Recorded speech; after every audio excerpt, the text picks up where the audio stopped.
Hi guys, and welcome to Daily Dental Hygiene. This next video was a request in my DMs on Instagram to cover this topic, so I'll just read it to you first. What I do is a story on what to say to your patients when their pockets are deep and they've been, quote, trying to take care of their teeth. What are the basic questions that you ask them? Of course, we know the scientific answers, but how do I explain this to patients so that they understand why their pockets are still deep, even though they're, quote, trying to take care of their mouth? Okay, first off, 50% of the time, at least, they're lying. They haven't changed anything. They haven't. That's very common. So I start going into questions like, what toothbrush do you use? Do you use a manual or do you use an electric toothbrush?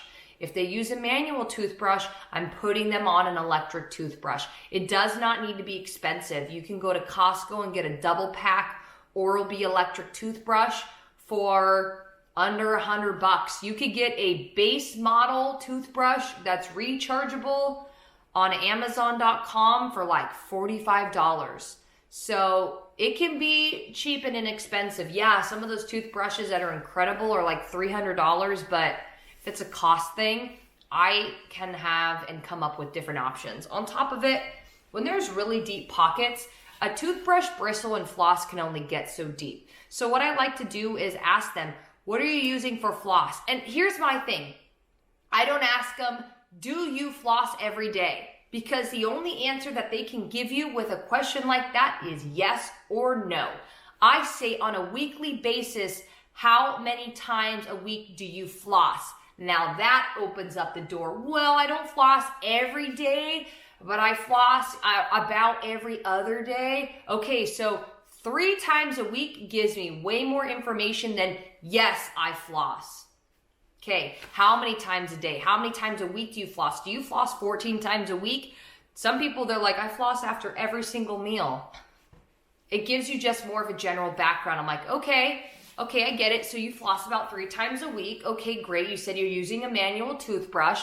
What do you use for a mouth rinse? Do you use mouthwash at all? So some people say they rinse their mouth every day, and then I find out they're using warm salt water, or they're using Listerine anti-gingivitis, but their mouth is not really gingivitis prone. It's really cavity prone. So you want to figure out which products they're using. Yeah, I brush twice a day. Well, you're using a bamboo toothbrush that you got at the Dollar Tree, and you're using a natural holistic toothpaste from Trader Joe's. No wonder your mouth is falling apart. So try to get more information on what products they're using. And this is when I start to go into education. Flossing is great. I love flossing. I love an electric toothbrush, but even then it sometimes can't get deep enough into those pockets and into those areas. I like using a water pick. And I always tell patients, don't just put water in your water pick. When you're jetting into your gums, water's not going to kill and disinfect the bacteria. It'll flush most of the bacteria and food out. But what do we do to disinfect? You need to tell them to add an ounce full of hydrogen peroxide and an ounce full of mouthwash into the reservoir. So like, it's not exact science, but like 80% water, 10% mouthwash, 10% hydrogen peroxide. This is important for 2 different reasons. Number 1, it's going to jet into the base of the pocket, flush everything out, and then kill what's ever in that area. Number 2, what thrives well in a wet, moist reservoir? Everything. I have seen so many people open up the lines of their water pick or feel the inside of their water pick, and it is slimy. It has black mold in the lines. It is gross. And you just jetted that all up into your mouth. Ugh.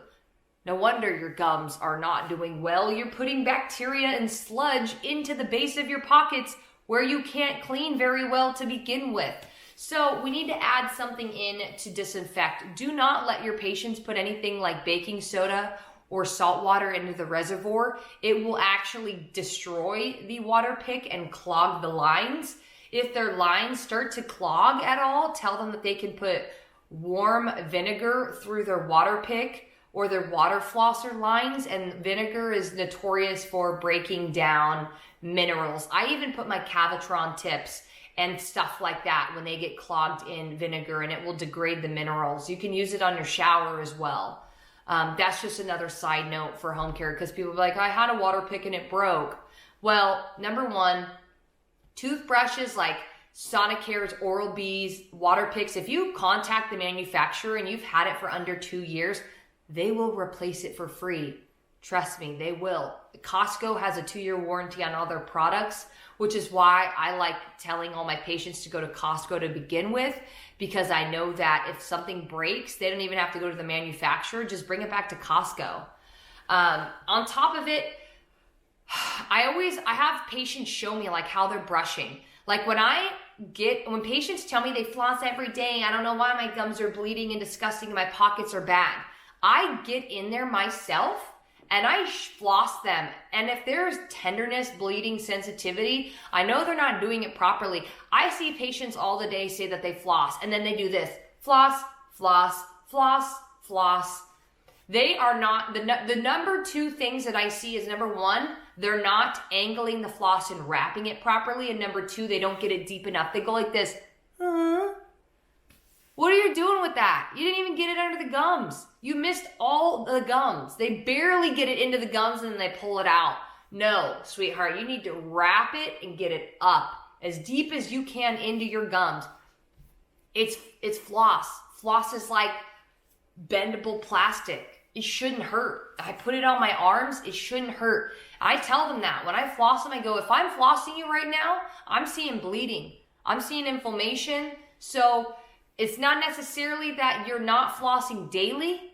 And I say this even if I don't believe them. I believe you that you're flossing daily, but I don't believe that you're maybe doing the correct technique. This is how you do it. And then you can even give them a mirror and even show them. Wrap that floss, get it up into the gum. See how deep I'm getting? And sometimes they're like, ooh, that hurts, it's tender. Yeah, because you're not doing it properly. That's like going to the gym and being like, oh, it hurts when I weightlift. It's because your muscles aren't used to it. Your mouth is not used to being cleaned properly. On top of it, they might say that they use an electric toothbrush. And I ask them, when's the last time you changed your toothbrush head? I don't know, when I bought it 1.5 years ago. The toothbrush head looks like this. They're not getting a good cleaning. I tell every patient, you need to wrap the floss, get it underneath the gum line, make sure you're changing your toothbrush head every morning and every night. Every 3 months. Another thing that I tell patients is make sure you don't just brush your teeth. I tell this with every patient because this is not said, and I see this every day, every single day. Patients brush their teeth. If you brush your teeth, you're doing a 50% job. You need to brush your teeth, brush your gums, brush your tongue, and brush the roof of your mouth. All of those areas hold bacteria. Bacteria is smart and adaptive. If it knows you're brushing your teeth, Jerry, every day, it is going to figure out another spot to colonize and hang out, because that's what we do. We survive. We adapt to our environment so that we can thrive. So we need to, number one, start angling that toothbrush into the gum line. I tell patients, brush your teeth for 2 minutes, then go around, angle the toothbrush into the gums and drag it along. I show them this with my Colgate mouth model that you can get for free if you contact Colgate Professional website. You can call and get a free Colgate mouth model. I use it every single day. I love it. It is so easy. It's like modified bass, angle into the gum line. No, they don't know what that means. Stop using dental terms with patients that didn't go to dental school or know anything about dentistry. Show them with your mouth model. This is what's brushing. This is modified bass, angling it into the gums. I show them all of these things, how to get the bristles into the gum line. And then on top of it, I go over mouthwashes. What do you use for a mouthwash? So depending on my patient and what I'm seeing, when I'm seeing deep pockets, not a lot of cavities, but deep like pockets and bleeding and inflammation, I'm going to go with a Listerine anti-gingivitis, or I'm going to go with some sort of antibacterial type of a rinse. My number one trick that I tell patients, this works so well. Hydrogen peroxide, guys, the $2 bottle that you can get at CVS, Target, Walmart. You can even buy mouthwash. Like, there's different brands out there that have hydrogen peroxide in their mouthwashes, But tell patients to take that old brown bottle of mouthwash of hydrogen peroxide that's under their sink and fill up 1/3, it's not exact science, 25%, 1/3, half the bottle with pure hydrogen peroxide. Pour that hydrogen peroxide into the mouthwash so that when you use it every morning and every night, it's disinfecting. And when you add it into your water pick, your water flosser, it's already pre-rinsed. It's already pre-mixed. You don't even need to like think about whatever. It's just already in there. It's one less step. When you make things easy and convenient with patients, they will do it more often. When I try to get my patients to floss more, okay, Jerry, you told me you're flossing 3 times a week. Let's bump that up.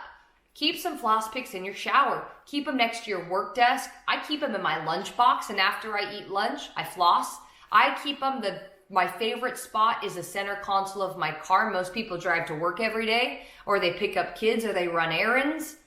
When you're driving home from work, you got 25 minutes. Grab a floss pick and floss your teeth. Keep them in your purse. Then you can pass them to your kids in the car, your husband, your wife, and get everybody flossing. It's like drinking water. How do you drink more water? Carry a canteen with you. When you make it easy and convenient, it is way easier to do. It is one less step. If you tell your patients you need to floss every morning, they're gonna start running late. They gotta get the kids going. Oh my gosh, the dog didn't, it's like, you give them a million opportunities to fail. So make it easy on them. Make it easy and like keep things convenient. The goodie bags that I pass out, I tell them if they're a nurse, keep it in your locker at your hospital. Keep it in your lunch box. Keep it in your car. So if you ran late that morning and you forgot to floss, grab your little toothbrush kit and brush your teeth at work. Keep it in your work desk. So after lunch, just do a quick drive-by and clean your teeth real quick. I mean, just keep things simple and keep things convenient, because you're gonna get way more compliance than shaming patients and telling them, you need to use your Sonicare twice a day, you need to wrap the floss twice a day, and you need to do, it's like they're gonna get lazy and sloppy and they're not gonna do it. So keep these patients, figure out what they're doing wrong in their home care, and the best thing that you can do is keep them on a shorter recall. Some people just build up faster than others. Bacteria in our mouth is different person to person. This has an effect on the way our gums look, feel, and are. So some people are more prone to cavities. Some people are more prone to gingivitis. Depends on the environment of your mouth and what is thriving best in your mouth. Some people, their gums are atrocious, but they'll never have a cavity every visit. And you're like, what the hell? Or some patients, their gums are so beautiful, they do such a good job at home. They always have cavities. And it just has to do with the pH in our mouth, and it has to do with the bacteria that's able to thrive in that environment. Unfortunately, some things we just can't change. But the OHI and the home care, we can change. When I see these patients that have these deeper pockets, I bring them every 4 months.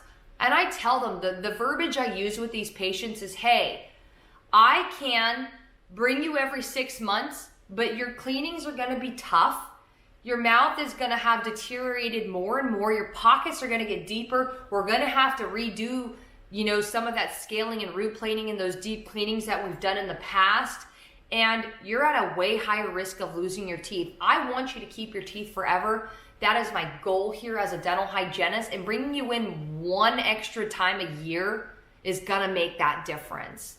And I almost always have compliance with that. Always. Because I tell them, perio surgery and, having to do gum therapies and all these things are way more expensive than a regular cleaning anyway. And then now I've brought the value to their mouth and explained to them that the cost is better this way anyway. So hopefully these tips and tricks help you. Take care, guys, and try to get your patients in the best state of oral health possible. If you ever have any videos you want me to cover, slide into my DMs and I will cover them. Take care.